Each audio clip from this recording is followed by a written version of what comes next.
Hey everybody, this is Steve Matthews here with video episode number 8. The title of this episode is DACA Deal, Don't Do It. You probably have noticed in the news that you've heard a lot about this thing called DACA. DACA is short, that's an acronym. It stands for Deferred Action on Childhood Arrivals. And there's been a lot of talk about DACA in the news, mainly for this reason. The Democrats and some Republicans in Congress have decided that they're going to take a stand on DACA and making sure that DACA legislation is passed, and they refuse to vote on or support the federal budget amendment that provides funds to run the federal government, unless those who oppose DACA, unless they agree to actually support legislation that makes DACA permanent. I want to get in and talk about why I think that's a really, really bad idea. But before I do that, let's talk a little bit about what DACA is, in case you're unfamiliar with it. DACA is actually created by a memorandum by the Department of Homeland Security back on June 15th of 2012. Janet Napolitano was the Secretary of Homeland Security. And you can see over here, this is actually a copy of the memorandum. By this memorandum, I'm setting forth how, in the exercise of our prosecutorial discretion, the Department of Homeland Security is to enforce the nation's immigration laws against certain young people who were brought into this country as children and know only this country as home. And in order for people to be able to take advantage of DACA, they have to meet certain criteria. They have to have come to the United States under the age of 16. They must have continually resided in the United States for at least 5 years. They have to currently be in school. They have to have a clean criminal record, and they also have to not be above the age of 30. This is according to that memorandum. Barack Obama, president at that time, he announced the DACA program in a Rose Garden ceremony that very same day, June 15th, 2012. So that's basically what DACA is. Now, a few things here. Why I think this is a horrible idea. Well, first of all, it's an amnesty. And amnesties are permanent. Whereas any type of legislative concessions you might get to deal with some of the immigration issues that are plaguing the country, those are always temporary. In fact, you can even see here from this memo in the Washington Post, this writer, Matt Welch, he even admits that yes, DACA is amnesty, just call it that and then do it. So he thinks amnesty is a good idea. And here's what I mean by amnesty being permanent. So if you go ahead and you pass DACA and you make that rest on actual legislation passed by Congress, signed by the president, that's going to be nearly irreversible. And what it's going to do is going to provide permanent residency, something like that, for these 800,000 DACA participants, and it's also going to give them a path to citizenship. Basically, if you pass DACA, a legislative version of DACA, these people are permanently going to be in the United States. You can't undo that. It's one of the things about amnesty and one of the things about immigration that makes this such a serious issue. You pass a piece of legislation like, say, the Affordable Care Act, Obamacare. Well, that's really difficult to repeal, but it can be repealed. But immigration is forever. I mean, once you create new citizens, they don't become uncitizens. You permanently change the country. So if you're going to have an immigration bill, it better be a good immigration bill. DACA is not a good bill. And passing it is simply just going to legalize and make permanent the very bad idea that was put in place by the Obama administration. Now, why do I say it's a bad idea? Well, the second reason why I think it's a bad idea is the attitude of the DACA folks themselves. A lot of these participants in the DACA program are pretty arrogant. Now, I can't speak for every single DACA participant. I don't know every single DACA participant. I haven't talked to every single DACA participant. My assumption is that in a group of 800,000 people, there are probably individuals who, number one, have very sympathetic cases, and two, probably really do want to be Americans and really do like this country and really do seek the good of the country. I'm sure that there are people like that. But there are, from all appearances, a lot of pretty noisy people who, frankly, are pretty darn obnoxious. Take, for instance, this story here. This is back from November of 2017. Undocumented and unafraid, DACA recipients storm the U.S. Capitol. So these people wanted to protest the fact that Donald Trump ended the DACA program back in September. And it says they ditched school and marched on Capitol Hill en masse, then filled 4 floors of balconies in the vast atrium of the Hart Senate office building.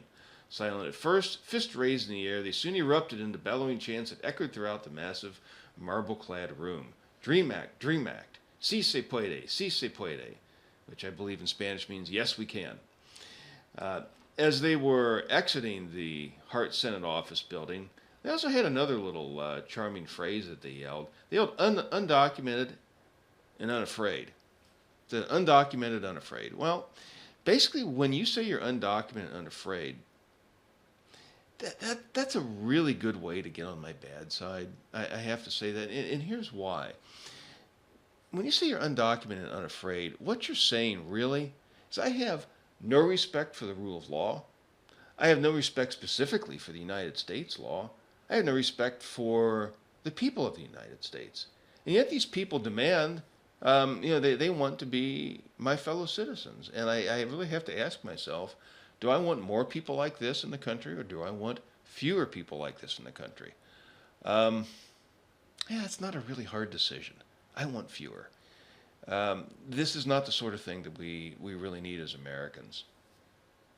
So their attitude at least of a good number of the DACA people, to me is a determining factor to say, I don't want this to take place. This is ridiculous. A third reason why I oppose DACA, it's importing a constituency for the Democrats. There was a memo that was recently written. It was actually dates from January 8th, 2018, so just a couple weeks ago. It was written by this individual named Jennifer Palmieri, who was actually Hillary Clinton's, I don't know if she was a chief of staff. She was a high-ranking advisor to Hillary Clinton. And she wrote this article for this outfit called Center for American Progress. It's a left-wing organization. I don't know if they're a think tank or maybe it's a political action committee, but there's certainly a left-wing Democratic type of an organization. And what Jennifer Palmieri says is really interesting. She says, the fight to protect dreamers is not only a moral imperative, it is also a critical component of the Democratic Party's future electoral success. Now, why would that be a critical component of the Democratic Party's future electoral success? Well, let me submit this. Because the Democratic Party has a horrible, lousy, disastrous program. They can't sell their ideas to regular Americans because their ideas stink. It's all about big government and socialism, which doesn't work and is a disaster. And so what they do is they have to import voters to cast the votes that Americans won't cast. Well, I'm sorry, but I don't need to help these people. I don't need to help Jennifer Palmieri and the Democrats bring even more socialism than we already have to the United States. We got way more than we need. Now, here's another reason why I oppose DACA. This actually goes back to a very interesting interview that Steve Bannon, a former top Trump advisor, gave to 60 Minutes. And some of his remarks are reported here in the Washington Post. This, again, dates back to September 2017. And here's what Steve Bannon had to say. Very interesting. Bannon, who is Catholic, and Steve Bannon is a Roman Catholic, it's important to remember that. Bannon, who is Catholic, accused the church of wanting a steady flow of illegal immigrants coming into the country to fill its church pews and make money. And here's what Bannon said, quote, unable to really come to grips with the problems in the church, they need illegal aliens. They need illegal aliens to fill the churches, end quote. Bannon said in an interview with Charlie Rosa will air on 60 Minutes on CBS Sunday. It's obvious on the face of it, Bannon continued. And then he added, quote, they have an economic interest. And he's talking about the Roman Catholic Church, and particularly the bishops that run the show, bishops and cardinals. They have an economic interest in unlimited immigration, unlimited illegal immigration. That's a pretty extraordinary statement. So really, the Roman Catholic Church is trying to Romanize America through illegal immigration. There was actually an article written by that name a number of years ago by a gentleman Pastor Ralph Ovidal, Romanizing America through illegal immigration. Of course, and that's what the Roman Catholic Church has been trying to do for decades. A good deal of the illegal problem we have with illegal immigration in this country can be traced directly back to the activities of the Roman Catholic Church and the U.S. Conference of Catholic Bishops. And I don't see any reason to help them. A fifth reason for opposing the DACA deal, and this is as the USA Today reports here. The USA Today reports there are 3.6 million dreamers, a number far greater than commonly known. So, if the supporters of DACA succeed in ramming DACA through Congress and getting the president to sign that, what's to stop them from legalizing the rest of the dreamers? Well, I would say nothing. I mean, if you pass DACA, well, then why not legalize everybody else? So you go quickly from 800,000, roughly, to 3.6 million. Now, that's a lot of people. 800,000 is a lot of people. 3.6 million is a lot more people. Then finally, a sixth reason why I believe DACA is a bad idea is outlined in this article. It was published by the Heritage Foundation. It was written by this gentleman, Hans A. von Spakovsky. And one of the things he notes is pretty interesting. You've probably heard this, and this actually goes back to Barack Obama when he introduced the DACA program back in 2012. Here's what Barack Obama said. He's talking about the DACA participants. He says, quote, "They are Americans in their heart, in their minds, in every single way, but on paper." I think that's interesting how he delineates or distinguishes between hearts and minds. Of course, as good Clarkians, we would say that the heart and the mind are the same thing. But I don't want to get too far off on a theological tangent here today.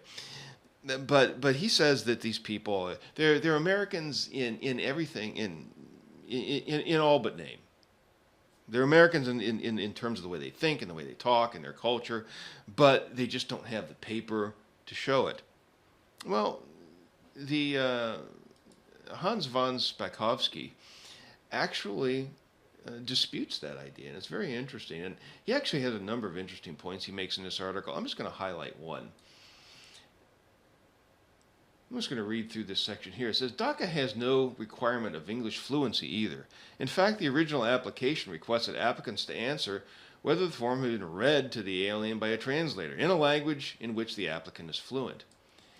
Now, the Center for Immigration Studies estimates that perhaps 24% of the DACA-eligible population fall into the functionally illiterate category, and another 46% have only basic English ability.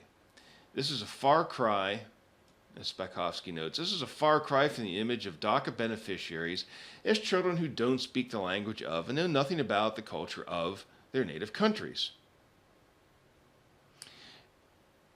Now, that really kind of does undermine what Barack Obama said, isn't it? He says these people are Americans in everything but name. I mean, they've lived in the United States their whole lives. They think like Americans. They talk like Americans. Well, maybe a quarter of them don't.